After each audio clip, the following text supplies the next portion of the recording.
Welcome to the Cybersecurity Vault. I'm your host, Matthew Rosenquist, CISO, industry cybersecurity strategist and advisor. And today we're going to talk about the bombshell of a news story, the Security and Exchange Commission, their case against SolarWinds, and specifically their CISO for fraud and internal controls failure. And I'm talking with Ira Winkler. Ira is an award-winning CISO, top-rated keynote speaker, best-selling author, and man, he's a longtime veteran in the cybersecurity industry. So Ira, thank you for joining me and having a wonderful chat today. I'm honored. That's all I could say. All right, sarcasm, I love it. Okay, good way to start. So, before we get into details of the particular case here, there's a tremendous buzz. It was just announced a couple of days ago where the SEC came out and said, hey, we're going after SolarWinds and specifically their CISO. But it's gotten visceral out there. And I'm looking on social media and I'm hearing people talk, and many CISOs are up in arms, and it almost seems like people are perceiving it as an attack on the CISO institution itself. I mean, why is there so much emotion behind this, do you think? So here's my opinion on this, and I'm going to mention this because it is relevant. First you had the Joe Sullivan case back. What was that? Early summer, I think it was, maybe. Yep, before. that was the Uber case. Yeah, that was the Uber people that don't case. know. And everybody was like rallying to Joe Sullivan's cause. Look, I don't know Joe Sullivan. I have nothing for or against him. But the reality was, at the end of the day, what Joe Sullivan did was unequivocally a crime. It's straightforward. There was no question. Everybody just was supporting Joe for sympathy, given all his previous work as a federal prosecutor, which I'm going to say did go into why his case was very different. Because with Joe Sullivan's case, essentially, Uber was in the process of being investigated for a data breach.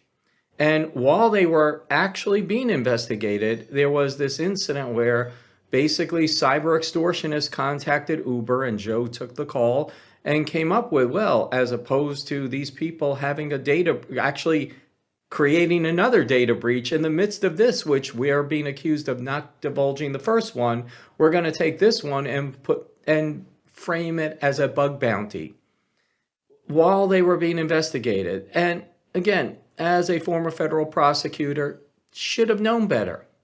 And he was in an environment that was, frankly, I mean, right now, one of the new shows on Netflix, I think it was on Showtime before, is something like Pound Stronger.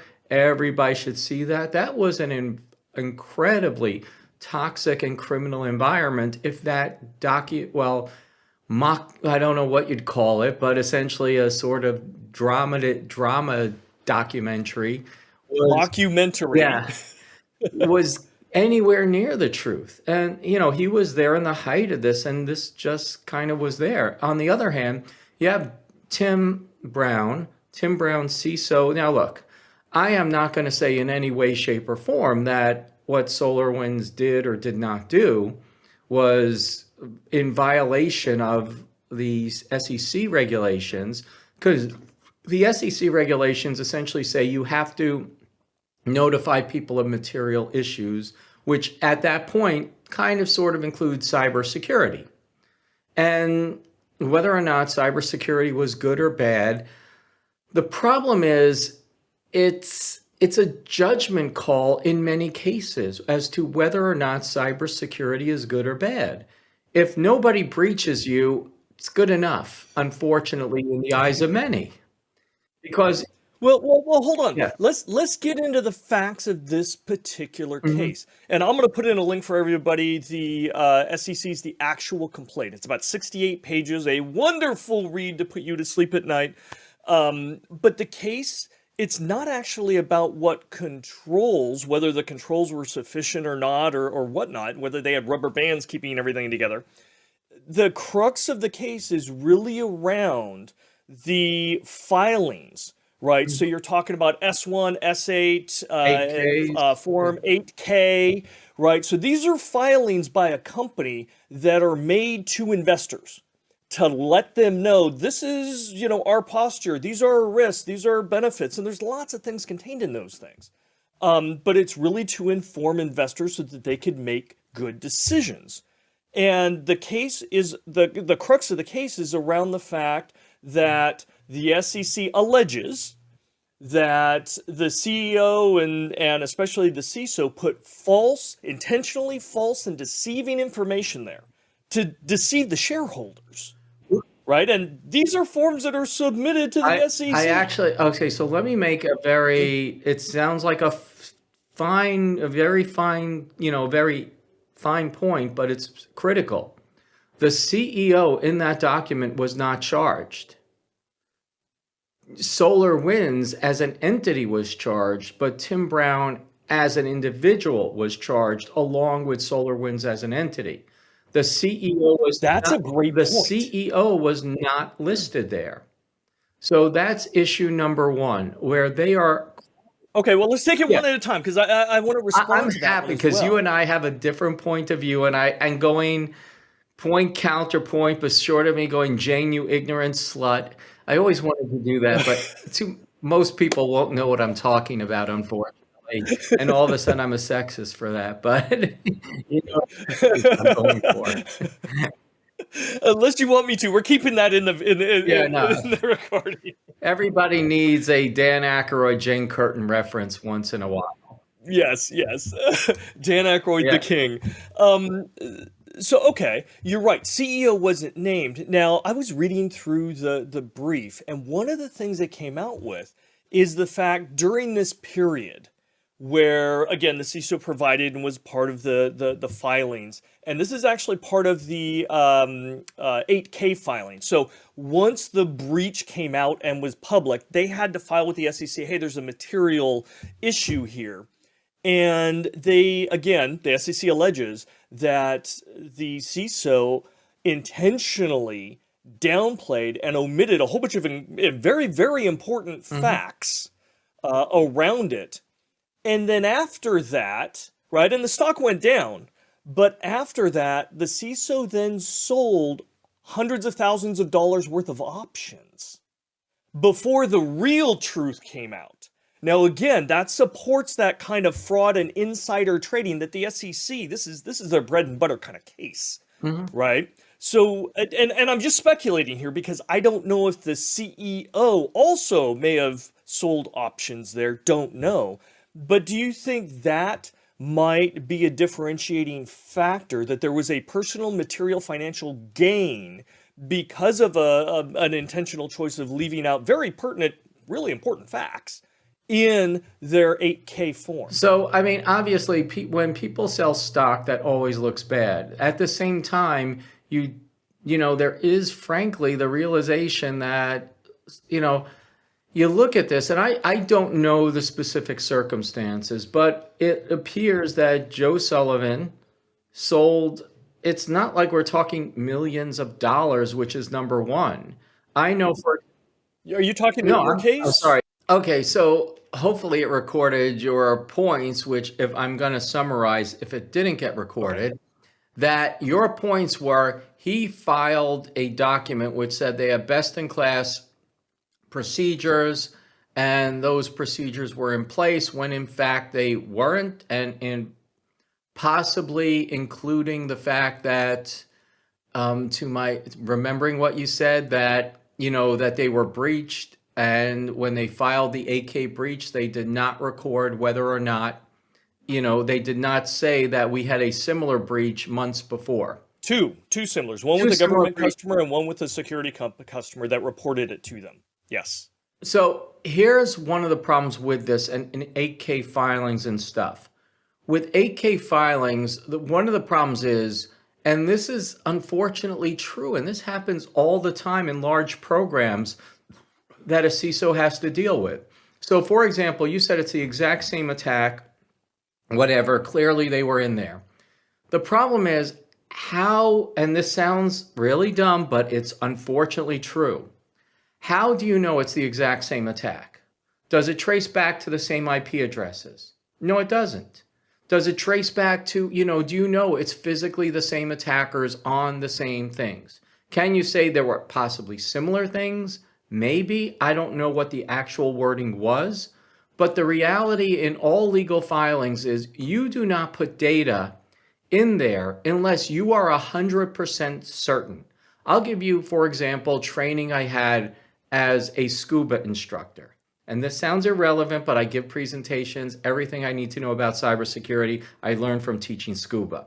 Sounds irrelevant, but it's actually true. So for example, if you are going to report an accident, when you see an accident, you could see like there are people who get there and say, I was watching that person. They just looked like they were going to do something wrong.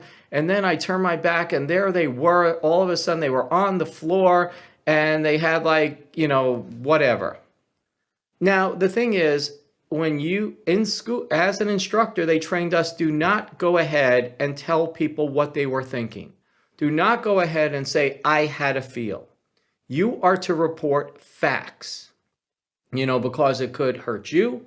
It could hurt them. You make assumptions that are not true or whatever, it matters. So for example, unless you can show in this case that they definitively knew that the attacker was the same early in the year and at the end of the year, there's a difference between people having chats back and forth in internal communication channels that have feelings compared to what is definitive proof that these were the same attackers back then than they are now. Now, to the extent that should have been reported, I don't know that part. But I do know that as a good CISO, you do not make assumptions. You do not act on, well, kind of seems right. If you were to ask me where my money is, well, that's one thing. But you're not there placing bets on your cybersecurity program. You're not there betting on the criminal. You are there to report a fact. You're not there to assume. And even if the assumption is correct, you don't assume. And what that discussion was not there's definitive proof that these are the same people. Those people were communicating. They kind of knew what it was. I'm not disagreeing that the odds were there, but unless they had a factual reference, you do not report an assumption as a fact in a legal filing. So I think it's going to come down to, because again, the SEC has to prove this, innocent until proven guilty. But there, in the filing here, it looks as if the CISO was open about it within his staff, and when he communicated it up, it was, yes, we've seen this attack before, and it doesn't have to be the same attacker. In fact, that's irrelevant, right? Mm-hmm. It needs to be, hey, we've been attacked using these or exploiting these vulnerabilities, and it's happening again and again and again.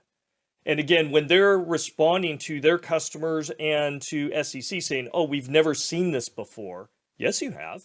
In fact, you talked about it. In fact, you presented to your executives about it. But when it came to putting it in a document that you're supposed to be sharing this with, you said, nope, this is the first we've ever seen this. No, so that's not true. That's not true. What I'm saying is there's a lot of splitting hairs. At the same time, if I was and at the same time, I would say if I am Tim Brown, and here's again where the Joe Sullivan case kind of differentiates itself. Joe Sullivan is a highly experienced attorney. Yes, who used to prosecute cases like the case against him. He absolutely should know. Absolutely. I see where you're going here. Yes. Should know. And that's issue number one. Issue number two, however, is, and as you claim, and one of the problems I have with the SEC lawsuit, it's like saying Tim never disclosed anything. Tim did not disclose the information to his superiors. The whole document reference, and Tim Brown provided this information, or else they wouldn't have a case against SolarWinds. Agreed. And the whole case is making, well, Tim Brown is at fault because he never disclosed this. Yet at the same time, every other paragraph says, and Tim Brown made his managers aware. Now, in this case, thinking if I was Tim Brown, would I have done the same thing? people know me. It's like I would tell management to go to hell. I'm out of here. I'm Because not, ethics matter to you. Yes, I get it. and I'm And not that's good. That's what we the want in this ethics, but industry. I'm willing to tell management to go to hell and quit. Hmm. And I've done that in the past. And Tim's difference, you never know where finances. I'm not going to guess, how many stock options Tim vests into and stuff like that, which might have had an impact on his actions. But at the same time, here's the problem I have. Tim went ahead and disclosed the hell out of all this, according to your statements. Tim went ahead and told his management, we've seen the same thing, if I assume you're correct. And if I assume you're correct, Tim reported this up the chain to everybody with all their legal teams, highly paid lawyers who are doing crisis response, highly paid lawyers who are familiar with SEC regulations. And they're like, we're filing this information. Tim has disclosed everything he knows to them. And they're coming to him and saying, here's the appropriate filing. That Yeah, that 8K was happened, and that and that that that should 8K. be a defense, right? If I were defending him, I would go, yeah, we need to show that it wasn't just you, so on and so forth, and it was the advisement of your attorneys as well. That's always a nice thing to add in. But again, we don't know if that happened. Well, But that is something I think that I this case this has is to explore. right. This is why, as a CISO past, present, and future, where the concerns come in. Because when you look at and stop and think what's going on, and as you said, Tim disclosed this to his management, and Tim did not say, "Hey, here's the 8K. I'm going to file it. Don't take a look at it." They prepared the 8K for him for his signature in 100. Well, I shouldn't Well, say 100. CEO signs it, right? But Yeah, yes, he was part of the team and supposedly, according to the he, filing. according to everything, he disclosed everything. And the problem is he Oh no. disclosed everything. As far as we know, he disclosed everything. There's not any claims except for when the SEC determined it was convenient to say, and Tim Brown did this but did not disclose. Yet every other paragraph says he disclosed everything to his management. That's why SolarWinds as an entity is at fault. It never said Tim kept it secret, True. but Tim went ahead and reported pretty much everything, especially when it came to this 8K filing. And the problem I'm having is not necessarily, I don't know the fine lines of what happened. I know that Tim did not, as a CISO, I know Tim did not operate in a vacuum. That Tim reported everything, even this, and all that report had to be disclosed to all the lawyers and everybody else advising SolarWinds at the time. Yeah, And it to should have say, oh, definitely been reported to them. Yes.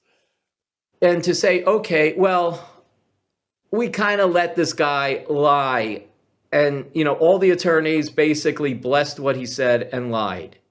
There's so many other people. And do I think that Tim Brown's was a deer in the headlights? Fundamentally, I like the guy, but yeah, he was probably a deer in the headlights. And that's an assumption, but it's an assumption based upon the facts and this is Tim's personal defense. And frankly, it's one of the problems is Tim is going to have to use probably the legal team of SolarWinds. I think they determine he had directors and officers insurance. So hopefully he'll Yeah. have his own attorneys who will make the case and then thereby throw SolarWinds under the bus saying, Tim isn't qualified. He doesn't have the legal background to know what is or isn't any, legitimate. He basically, I'm making the assumption, I admit, but odds are in my favor.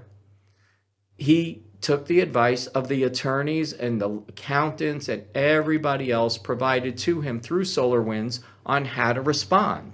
If he hired his own attorney in the process, he might have got a different result. But Well, I think we're aligned here because I look at it kind of in two aspects. Number one, grown adult in a leadership position, if he did knowingly put false information on an SEC form, got to be held accountable. I mean, you have to. Now, the other piece that were more closely aligned, if there was the CEO and the CFO and the CTO and the lawyers and everybody else who also were part of that decision in misleading the SEC and the investors, I think they should also be held accountable.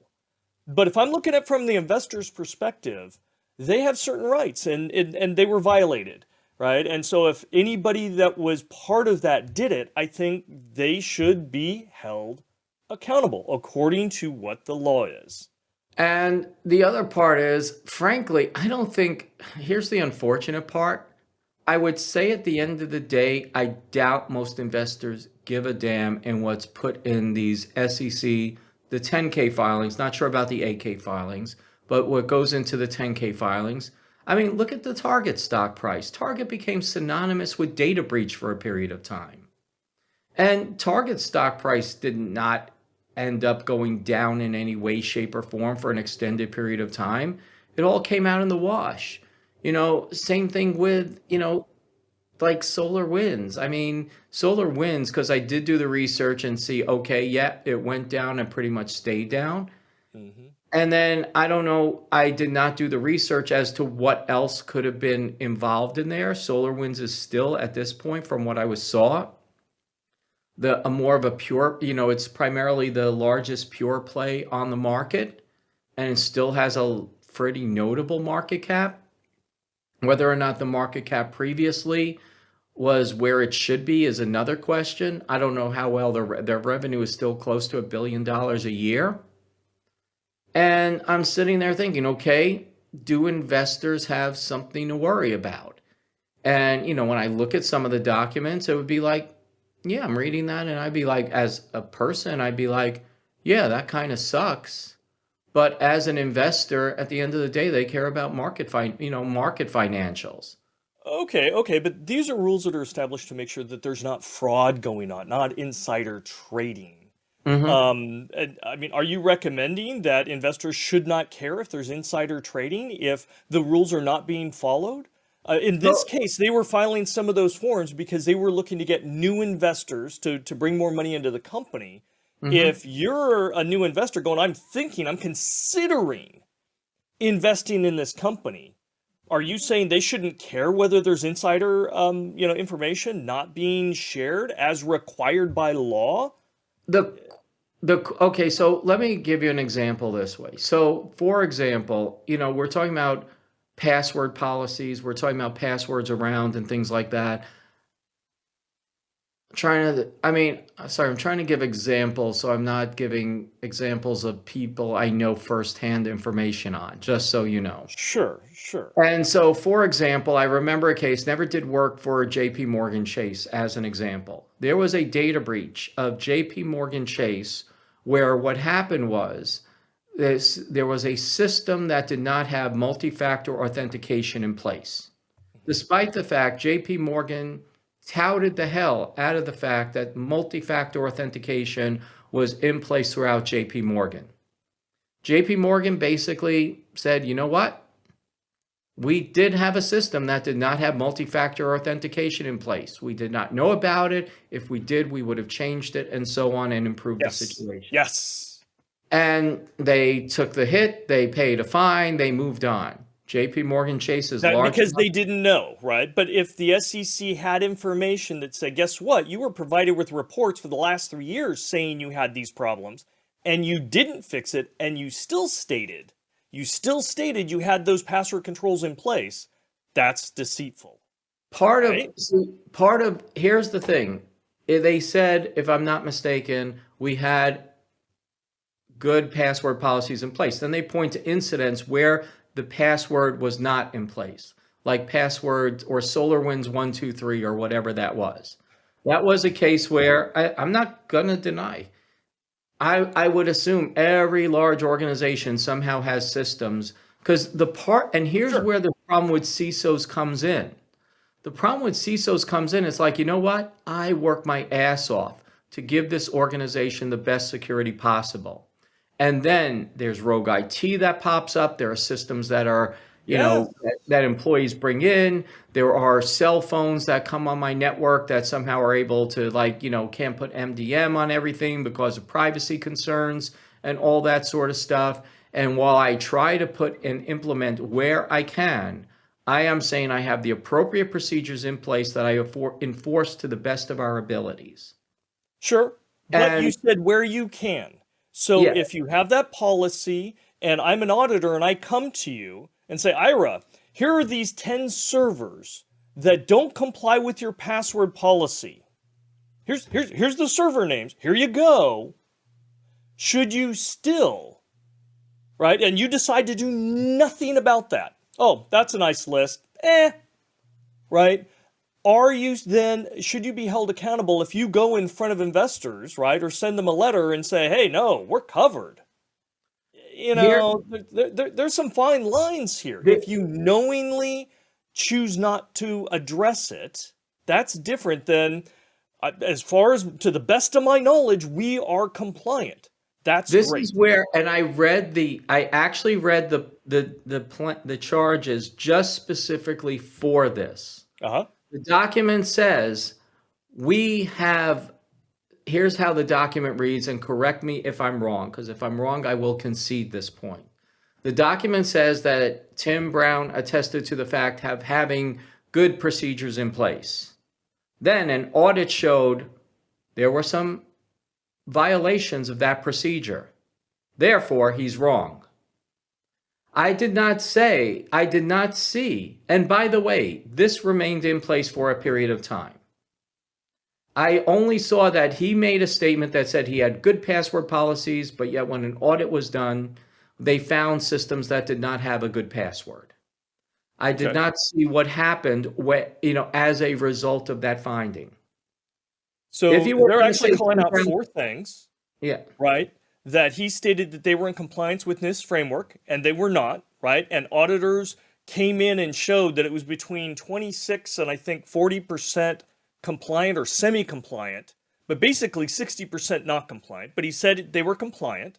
Number 2, that they were using a secure development lifecycle when creating software, and yet they've got documents that show that they weren't, and he knew it, and there were conversations about it, that this part of the software and this product did not benefit from that, and yet he came in and said that they were.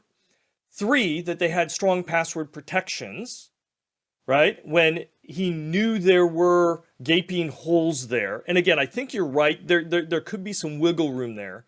And lastly, they maintain good access controls.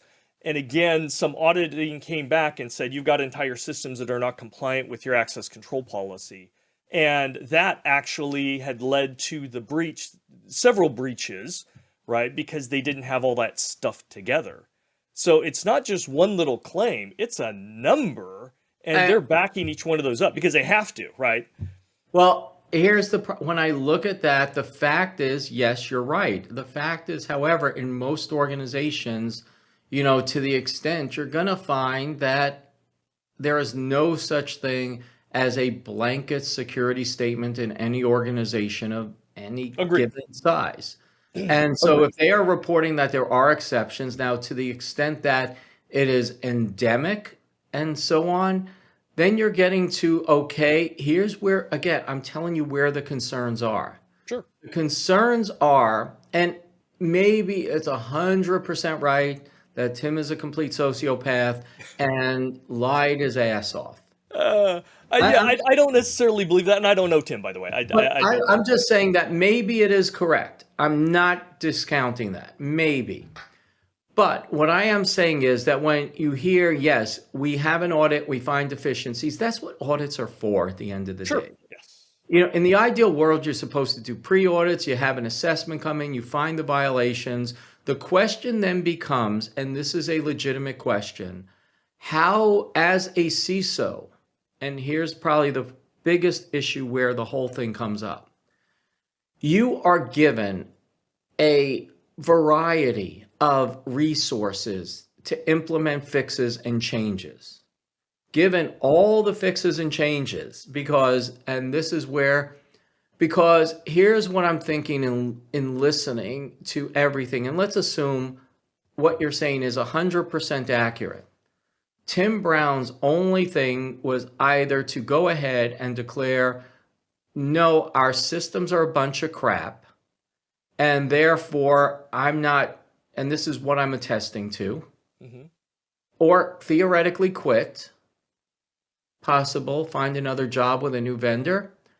And I'm sitting here thinking, okay, on the other hand, most CISOs are sitting there. Yes, I have problems. And depending on how well security is built in from the time you take it over and how long your program's in place, it takes a while to turn the battleship, as the Sure. expression goes. And when you're doing that, do you have time, for example, to stand down all system development and maintenance to modify the software development lifecycle, as an example? And what qualifies as a secure software development lifecycle? The issue comes up that, okay, if I am a CISO and I walk into an organization, again, I have been lucky in the last two organizations to have been blessed with an incredible cybersecurity programs in place. That's And awesome. I would not, awesome companies. But I realize, having been in other companies and more a consultant, not luckily, not that I've been directly involved in, but you're looking at a program where, okay, we have issues and we are righting the ship. We're basically starting to implement processes, and the implementation of processes, frankly, I don't see anything that's going to be an operational thing that's going to cause us to shut down and cause imminent risk to the organization of an existential nature. Well, I think And that's, but that I think is a great thing because again, I advise organizations and I've gone in and I've had some companies go, hey, well, we want to put we're best in class, we're the world class, and I tell them, well, actually, you're not, right? But how you word those external statements, whether it's your security policy, whether it's your filings to the ICC, really matter. It's okay to say, hey, we have a developing cybersecurity program. It's good. We believe it's at least at peers. It's not where we want to be. We are working on a number of critical issues, and we expect to be working on them for a while in alignment with our business goals. We do not believe at this time that they are critical enough to cause material damage or issues, right? We have responsible parties, and we're moving forward. That's a great discussion if you are having with a vendor, you're signing off on something, or your cyber insurance has a questionnaire and you have to answer it. Instead of saying checkbox, oh, we have strong passwords all through the company, when you really know you're at about maybe 85%. The right answer is to say, we're at 85% with our goal being 99% by end of quarter or end of year or next decade or whatever. It's about being forthright. And nobody expects bulletproof security. I don't, and I've been in companies that spend billion dollars on security, right? No, nobody expects perfect security, but you do have to convey reasonable limitations and work in progress. And it sounds like you would do it. All my other CISO peers that I know of that are ethical and do exactly the same thing, right? There's so, wiggle room. If you go in and put on a document, we're solid. No, we're not hacked. see, and Yeah, again, you are. here's where it comes down to, I think, part of the problem, especially when we're talking about SEC filings. And this is where I guess it's the empathy for a CISO. Now, are you saying, and frankly, I don't know if you've ever We're filled gonna out, have issue when we talk about empathy for a CISO. They've got a job to do. I know well, it sucks. I know it's impossibly hard, but they got a job to do, and one no, of it this is is to where, be no, truthful. I'm going a different way. I'm going Okay, okay, okay. differently than what you think of. So when I look at having empathy for a CISO, in the first place, frankly, here's probably where this comes down to. And I know I'm making an assumption here, but Frank, I can't imagine it's not true. Where in all likelihood, they didn't say, Tim, we need a couple paragraphs for the 10K. What they likely did was they put a document in front of him, which is industry standard boilerplate garbage for a 10K, and had him and say, does this look right to you? Yep. Are we good here? Are Yeah. we good here? And then he probably said, well, we have these issues, but doesn't all companies have these issues and so on? And I know I'm making excuses. And the problem is, and here's my problem, I don't want people who are not lawyers, and I don't want every CISO to have to get a lawyer for every document that they somehow have to come up with wording for. Because I'm pretty, I will bet major money on the fact that Tim did not write whatever the lines were that went into the document that are attributed to him. Okay, I I will, want to speculate now because and it's not that far off from what you're saying here. So if I had to, throw a dart and say, okay, what really happened? And again, I have no inside information. Total and neither speculation do here. I. I'm perfectly willing to admit Okay, that. okay. I would say that the CISO in this case is a competent CISO, right? And what I've seen for being able to do things, maybe not perfect, right? I've chatted with a former coworker of this particular individual, and they had issues, right? And they felt it was systemic. Um, but I think, okay, this person's been around the block. They understand what needs to happen. And in this case, right, when it comes to now the C-suite and the board, you have to file these forms. Hey, we're going to try and get more investment money. We have to file these forms. Great. Well, I can't really put, yeah, we just got hacked, or I think we're hacked, or we're working on something. Okay, the boilerplate stuff, as you kind of said, hey, this is what the industry normally says, boilerplate, here you go. He may have looked at that and said, you know what, can we make some tweaks? And I'm guessing the finance people and the CEO and everybody said, no, you can't make any tweaks. Mhm. People will notice that will impact our valuation. That will impact. We're just about to secure funding over here. You're going to break our company? And I think there was that social pressure. And as you said before, right, it puts CISOs in between a rock and a hard place. Yeah. But, we're paid the big bucks to be there, and we know our job sucks, and we know it's an impossible situation. And I think, again, throwing the dart and just assuming, I'm thinking he said, okay, fine, it probably won't come back to bite me. Go ahead and put that in there. Yeah, we'll keep it general. No, we won't disclose anything, even though I know it. Even though I know it. I'll Mhm. roll the dice and hope this doesn't blow back in my face.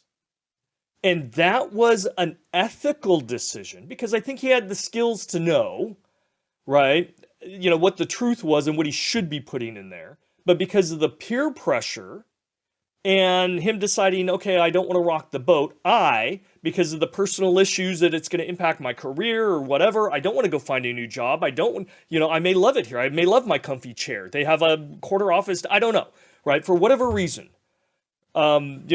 Pizza on Thursdays. I love it. So I want to stay here. But he made a decision to sign off on it and say, yep. And I'm going to do it on the quarterly announcements, on the quarterly forms. And now this 8K form, right? I've got to put it on there. I've already said in the quarterly ones, everything's fine. I hope this doesn't blow back. And he put it I on there. And so he see. has to be held accountable for it, in my mind. If it's true, this is all speculation. He But is innocent until proven guilty. I want to make and sure that we say that again and again and again. and here's the thing that I more have issues with as well, Mhm. because again, like I mentioned before, there were a couple issues. Number one, at what point does a CISO, as a cog in an organization, and I hate to say it, they're a cog, they have Yep. responsibility and so on, but at what point do you rely upon the people saying this is appropriate? You have disclosed everything to me, and as far as I can tell, despite the fact they say he hid information, they keep reiterating how much he told management to make the company seem guilty. So it seems like he told them everything of note, and they allowed him, or if for lack of a better term, they allowed those statements attributed to him to go forward. Yeah. I think And there is more accountability. I'm with you on that. I think there and is I more mean the fact accountability here than just him. that's my I agree. problem. They're like I agree. charging the organization and him when there are other people who had to personally guide him in any organization, unless he somehow walked in with his own attorney and like, I'm just Yeah, imagining. that didn't happen. That didn't happen. So Yeah, yeah, I think there is more culpability here. It's not just him. and, And And I would hope that SEC would expand that as they go through all this but I don't know. Okay, so Yeah, anyway, just let me summarize because I know yeah. we're closing up because we've been Well, I at. got another couple of questions for you for our Okay. CISOs Well, that are anyway, I listening. just want Okay. to say, yeah, but anyway, let me just say though, my issue is it sounds like he disclosed everything, and it sounds like from what I can tell, us making the assumption, I wouldn't do it personally, but it sounds like making the assumption he's like, here's what I know, you've heard it, all the people have heard it. Now, can you put it, you're putting it into a document that you want me to. At best, he signed a substatement. I mean, looking for things like they're attributing crap, like marketing crap on the website to him. I'm like, That's Jesus weak. Christ. Yeah, that's I, weak. I mean, that's like lame. And that's my biggest point where, Fair enough. Fair enough. anyway, I'll go on. Go Okay, to. okay. And I know everybody is going to be watching this case because we can speculate all we want. It really comes down to what can you prove in a court of law, what evidence is there, and that is an extraction facts, so on and so forth. So I think everybody's going to be watching that. So I think that'll be interesting.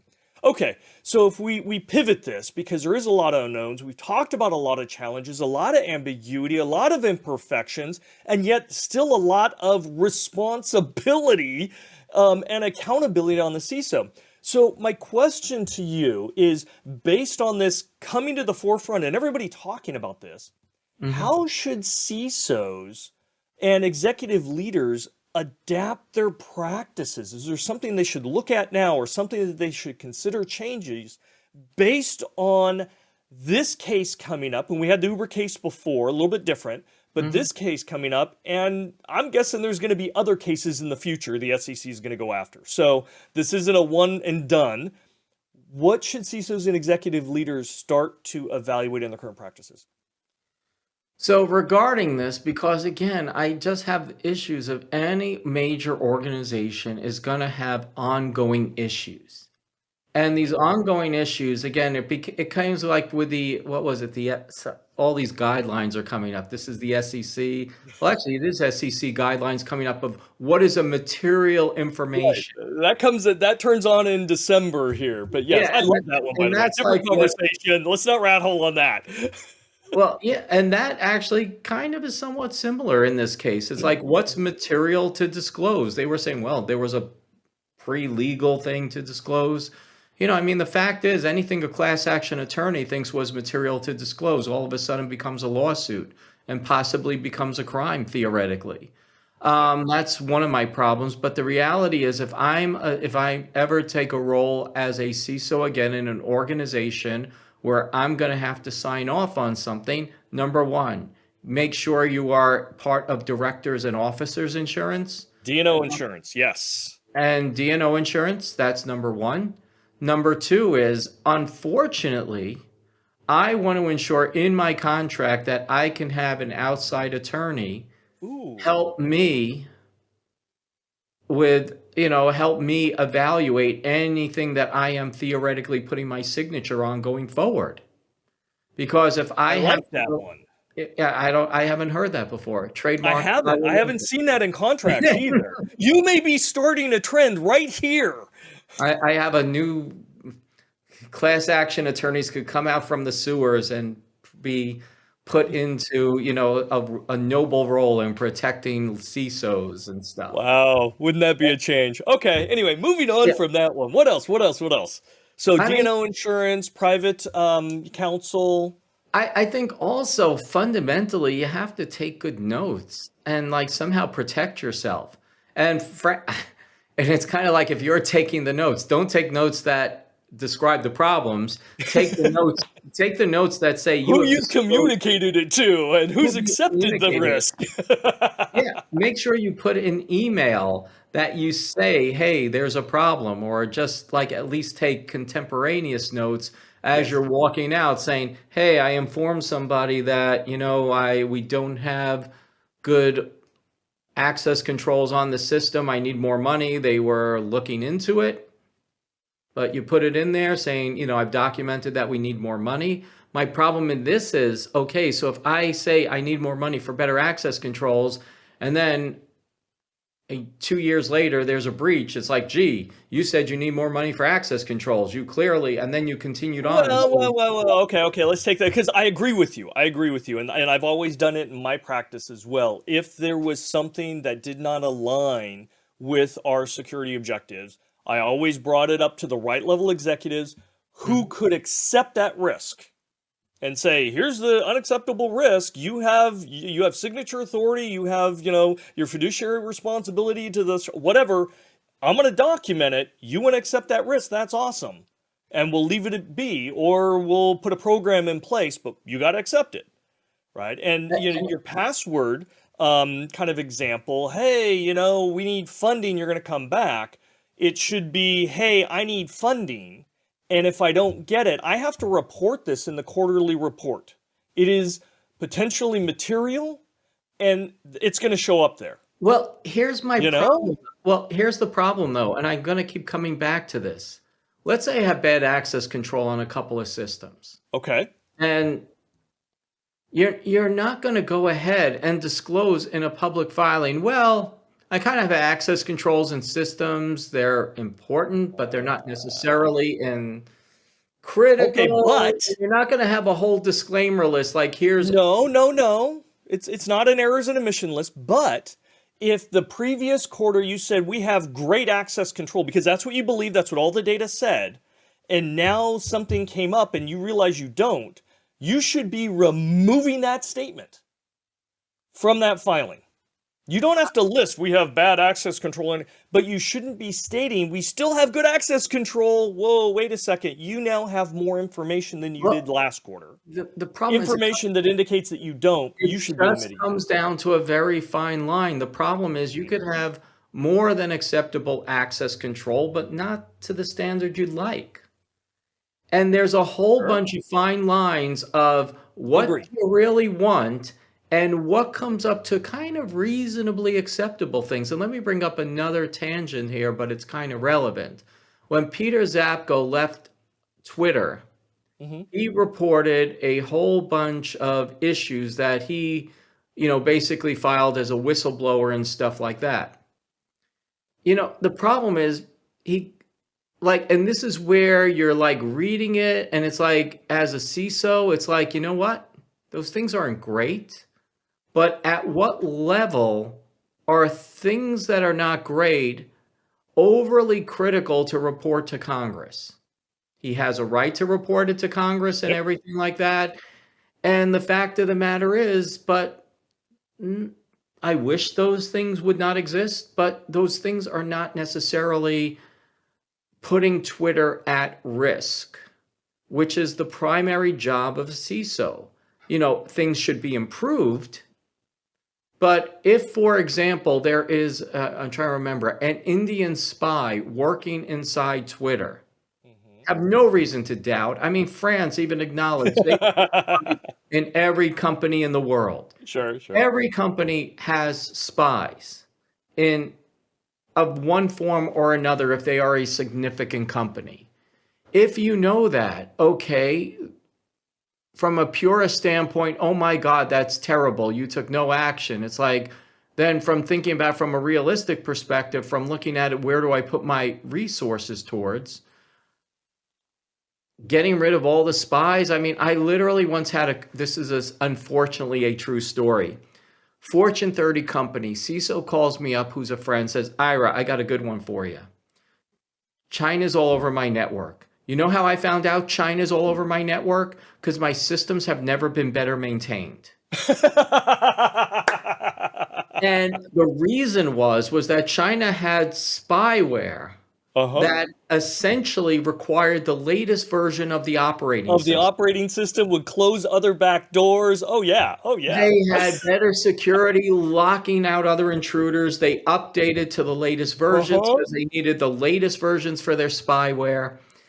Right. And the CISO's like, what do I do? Do I know it's theoretically China? He goes, the only thing I know is it can't be my own people because they're not this Okay, there's other systemic problems with this one. There's other problems. But, you're thinking, does he say the organization is up and running? had no significant incidents besides of like the FBI literally came in and said, by the way, there's malformed DNS packets coming out of your network. And that was a one thing, but it's like, he goes, what does it mean? I go, it means you're screwed. It basically is I like, mean, why? I mean, somebody's exfiltrating data on you, but yeah, okay, sure. Yeah. And so you have that, but then a CISO is sitting there like, you know what? They're in the network, but they're not harming my network. They're there Yeah, but they for could be harming your business, right? They could be I stealing intellectual property, trade secrets. They could be harvesting and recruiting other people. They could be going downstream to your customers, right? There's a lot of government people that use Twitter. And so and they were very I'm getting interested when, the whistleblower came in and said, hey, they're allowing federal governments or opposing governments to get inside your Twitter feeds for your government employees, even though we say we don't. and that's 100% accurate, but let me ask you this question. Hmm. And I know not mine, but can you tell me most companies do not have a systematic issue where, for example, companies with Chinese manufacturing facilities do not already assume China has access to their networks? And then does the CISO say, God, we're screwed, because why? We could just basically assume China owns us in China. That And CISO should again be bringing it to the right level to the board probably and saying, he are you going brings to accept this risk? I know you want to have business in China. I know you want the end of that market. Are you willing to lose your IP? You are. You're signing off. And as you said, document the heck out of it. And you sit there, you go to the people, and the people say, well, look, we've run it by the lawyers. The lawyers have determined XYZ, that this is not, even if you are correct, which you don't have definitive proof of, number one, but even if you are correct that all these indications are that China owns our network, are you then going to go ahead and say, well, I want that in the 10K? And if No, that's not in the 10K, do I go ahead and report that? Even no, though you but have government records saying China, this is like from the National Counterintelligence Executive, pretty much says by default, companies in China should consider themselves compromised. yes, yes. So there's a difference between listing that, right, which doesn't really make sense, versus going out and making a statement to say we do not have a problem with this. Those are two different extremes, right? I wouldn't recommend either one. If you know that your network is compromised, don't state that it isn't. And if on the other hand, I wouldn't necessarily state that it is unless it's a material issue to you, right? You don't have any facts, you just suspect. Okay, then no, don't state that either. But there's a big, big gap in between those. It's And not one or the other. You can omit it, right? If it's not material, if you don't have any facts or anything like that. But okay, so back to the question. You said D&O insurance, personal attorney option, which will be sticky for executives. Take great documentation, right? And I'm in for all of these, especially the documentation, and the CISO should be doing that anyways. What else? I've got a couple on my list here. I'll let you go because I didn't know you'd ask the question. Those were my three off the top of my Okay. I would add two to what you're saying because I never even thought of personal attorney. So I'm adding that to my list, personal list. But you should have a review board, right? And if you are going to have these issues, and it goes back to even some of the newer trends with SEC, what's material? Well, in general, companies have a materiality level anyway because they have to report that for other financial or business things. So they already have a materiality threshold. It's absurd to think a company doesn't. They have to report this every quarterly. But for the cybersecurity things, you should also have a review board, right? Because it shouldn't just be the CISO that decides this should go in the quarterly report or not. There are certain executives and potentially even board members, right, that need to weigh in on that. Set that up. Have an oversight board. That's one thing I would say. And the second thing I would say, and this is where it gets, I know you're not going to like this. You're not going to like this. Mhm. have an ethics board as well, including a whistleblower program. Okay? Ethics boards should be able to review these things, and you should be able to go to the ethics board and go, you know what? Normally I kind of know where I should be going in this case. In this case, I'm on the fence. I don't want to do anything wrong. I don't want to hurt the company. I'm not sure. Bring in the executives on the ethics board. And again, that's another oversight review. Well, I'm gonna play devil's advocate for Okay. you a little bit because when you say the review board, I would highly contend that when Tim Brown took these issues in filing the 8K, he went to what would normally be the review board, which would have included the Yeah. COO, CFO, CTO, CEO, XE, whatever O, and they were all sitting around to figure out what to put in that 8K. Because I will again put money that Tim Brown did not personally fill out the 8K, say, yeah, guys, don't worry, I got this covered. I got this. I Which, agree with you. and But again, we're not talking to Tim. We're talking to all those right, other I'm CISOs talking out to there. all the CISOs because Yes. here's the thing. A good CISO, like Tim did, would bring these type of concerns, these major concerns, to the executive meetings on a regular basis. Yes. I mean, in some cases, depending how notable, they bring it to board meetings, where a Yes. good CISO has their time with the board meetings in organizations that are notable. The CISO has meetings, not regular meeting. Well, they have regularly scheduled meetings, for example, with members of the audit committee. They have, with board members who are there to do fact finding, and they do personal reports to those people Yep. before board meetings happen in large organizations. And if they are not disclosing it, then there's a problem. But the odds are, again, I keep coming back to these review boards, and then you have an ethics board. I mean, if you need an ethics read after you go to like the C-suite, there's a fundamental problem. This is why I'd rather have, and then the ethics board, Checks frankly, and balances, though. Checks and but balances, right? but I don't, but that's more of a corporate, like I have never seen and correct me if I'm wrong. I think you've worked in major corporations as well, but I don't know where there's like an ethics committee that then reviews corporate filings before the corporate filings are filed. No. But they will address any issue that comes up that potentially could be unethical, right? And for example, at Intel, it wasn't just following the letter of the law. It was ground into us. And Intel had back in the day, 20, 30 years ago, they had one of the best management training programs ever. And I remember going through that, and it was just drilled into us. It's not just following the law or the rules or the policies. You need to act so that there is no perception of malfeasance, which is a much higher bar. Right? And one of the things that was established as part of all that is to have a separate and independent ethics committee that you could go to confidentially behind closed doors and go, hey, I've got this issue, help me with this. Right? And that opened up all sorts of other doors. And it's the difference between management who often look at something and go with the dollars and cents goggles, can we do something?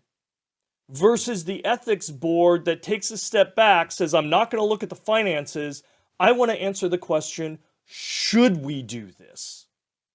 And there can be alignment, but there can also be conflict. I'm not going to disagree in theory that if such an organization exists, it would be wonderful. I am just saying that it is, let's just say, not necessarily standard practice throughout industry as a whole. And that's what I'm saying. Hey, if you can, and especially with AI, we're seeing AI ethics boards pop up more and more. Well, because my problem, I guess, with what you're doing based on the question you're asking is, what can the CISO do? And you're saying the CISO will create an ethics board? I don't think No. They wouldn't create it, right? That would be something for the company. Right. CISO could use it, so could anybody else, Oh right? no, I Sexual understand. harassment or anything else can go there to get things quickly resolved. Right, but what I'm saying for the purpose of what can a CISO, like if you're going to be a CISO of an organization, Mhm. what steps do you take? If you're on the point where you have to implement ethics, you're kind of screwed anyway. Um, I don't know. I mean, okay, let's say in this case, the CISO, there was an ethics board. And again, as I was blindly throwing the dart, and the CISO says, I'm not comfortable with this. I know what is stated in there is not accurate. It could be misleading. I'm just not sure. But all my peers are saying, do it, sign off on it, peer pressure. Maybe I do go have a quick chat with the ethics board and say, as an independent audience, right? And typically the ethics board also has a link into the board of directors in some way, shape, or form, right? Mhm. Escalation, the bat phone, right? Hey, I've got this quandary. Is it just in my mind, or is this something that we should take to the next level? Maybe take a pause, and look at it from different perspectives. Maybe I even get an outside view. I don't know. But he might have been able to go to that board and they might have said, whoa, wait a second. No, we would recommend these words be removed, right? If it I- isn't current, well, remove it. Who knows? I'm still putting myself in his place, and by the time you're sitting around there with Uh-huh. you can't disagree with this. By the time you're sitting around looking at this corporate filing that has been likely reviewed by the CIO, who would suppose CIO/CTO, if I read the document correctly, who's his boss, the Yep. CEO, CFO, chief legal officer, and an army of outside lawyers who are helping them file this. And then, by the way, I know all of you are saying this kind of makes me feel icky. Can I give a ethics review board? By the time you have it, you theoretically assume, and I hate to admit this after I talk about class action attorney, but you kind of assume that the lawyers are there to bring in all concerns They for the won't. organization and protect it. They won't. I've dealt with And far too many corporate lawyers. It's how do we get this done? well, it's That's kind of really like the question. How do it's we like get something HR done? people. I mean, it's like HR people. Everybody thinks they're there for the benefit of the employees. It's like, no, human No. They're there resources. for the They're company. treating humans as a resource, and these people are there to help manage the human as a resource. In other words, who walks in the door, who leaves the door, and the appropriate efficiency of those people while they're in and out.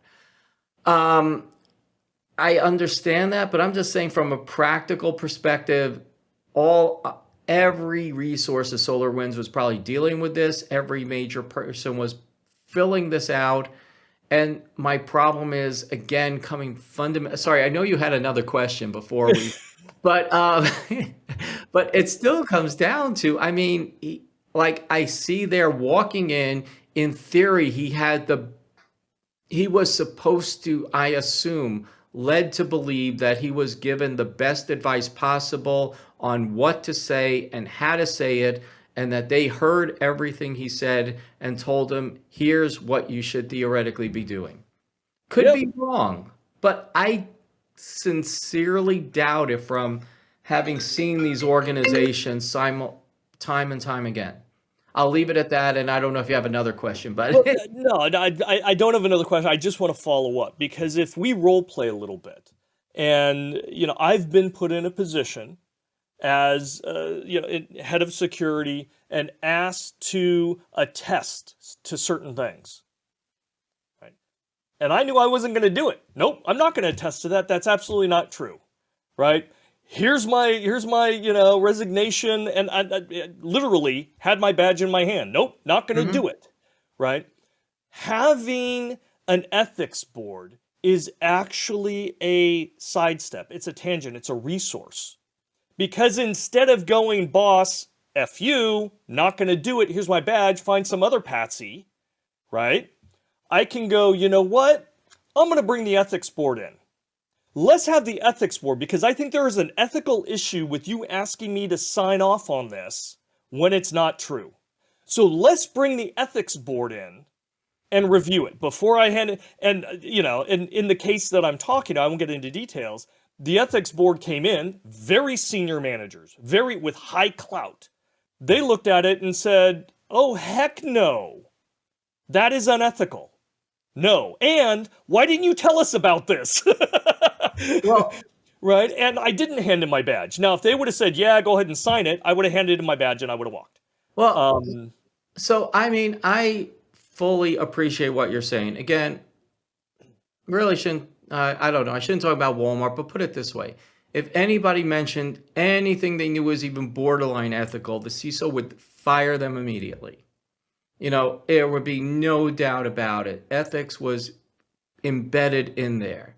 And I I love that. wish, for the sake of the peers, that all organizations behave this way. The problem I have, and the reason, for lack of a better term, my response to the SEC on LinkedIn was, I'll just use the word guttural, is because, we're looking at what is the reality of the job of CISOs, of good people being put in positions. Like, I'll give you like an example where I knew I was going to be, there's no polite way to say this. I knew I was going to be fucked in this situation. I was once doing an investigation, bank robbery, Uh-huh. and I was like investigating this major bank robbery of a major bank. And what happened was, when you're investigating one bank robbery, there's a dozen others that you're going to find along the way. Just once you attach a line analyzer, you're going to see so much you didn't realize was there. Right. So anyway, a Friday afternoon, I find a new attack against a bank system which appeared to be somewhat significant. So I go ahead and I call up, and I work for a contractor at the time. Could figure the stuff out, but anyway, work for a contractor at the time. I called up the manager who's managing this thing, big guy, big in the company and everything. And apparently he's with his family in Disney World. I call him up on his cell phone and say, found another incident. I need you to report this to the client as soon as possible. He's like, sure, no problem. I go up my chain of command directly there. Anyway, come back Friday, that was Friday afternoon, still work till 10 o'clock at night, catch a plane home, and then fly back to New York City, get in another, and then in the morning, I get a call from the bank's manager of our effort. And then I go, oh, by the way, so did you look into the thing I found on Friday? And they're like, what thing? What thing? What other thing? Oops. And the Hold woman on. she's like, I go, do you know about EFT, blah, blah, Right. blah? Yes, yes, And yes. she's like, no, I don't. She's like, what did you do with this information? I go, I provided it to so-and-so who said he would contact you immediately. And then she was like, when did you provide this information to him? Oh. And I knew I was going to be Yep, royally you're fucked. not gonna have a good day at that point. And at that point, I'm like, I'm not lying to a customer to save an asshole's, and frankly, they could have fired the whole company, but I was Yeah. not going to lie. And I basically said that I was pulled off the project when it was convenient to do so. After most of the work that I was personally wonderful for was done. So anyway, those situations happen where people are asked to do things, but then you have situations where where I see my peers surrounded by people who are theoretically as well intent in their minds as they are, who want to do the right things, and all these people are telling them to do this. If they're basically claiming Tim made these statements and attested to this, and if he made this, now to the extent he was given, I'm assuming, lots of guidance on what was right. I'm assuming there was no ethics panel, nor is there likely many ethics panels on companies of the nature of SolarWinds, as an example. And when I step back and think, okay, was getting bad information with well intent after he supposedly disclosed everything, where, again, the part of my problem with the SEC is they're accusing him of not disclosing information to management while every other paragraph says he disclosed everything else. Um, yeah, I think at what point does he become really personally liable of having good intent to do as much as he can, of the whole plethora of incidents where, well, cybersecurity isn't perfect, it's never going to be perfect, but how perfect, how imperfect, and I know that's a fine line of strange wording, but how imperfect is the point that I'm now lying on a 10K? Or at least providing guidance. And Yes. this is where I think the role of CISO is somebody who is, the problem is somebody who is well intent, who is doing the best they can with the resources provided, is then taking their guidance and then having to rationalize, okay, I'm not perfect, no company's perfect, but where is this imperfection a problem that is fundamentally makes me a liar and liable? And Yeah. that means that you have to sit there and like get your own lawyer and say, here's everything that's right. Here's everything that's wrong. You tell me what I'm supposed to do now. I think coming out of this, we may get more insights on because you're right. I mean, are you stating what's perfect? Are you stating what's imperfect?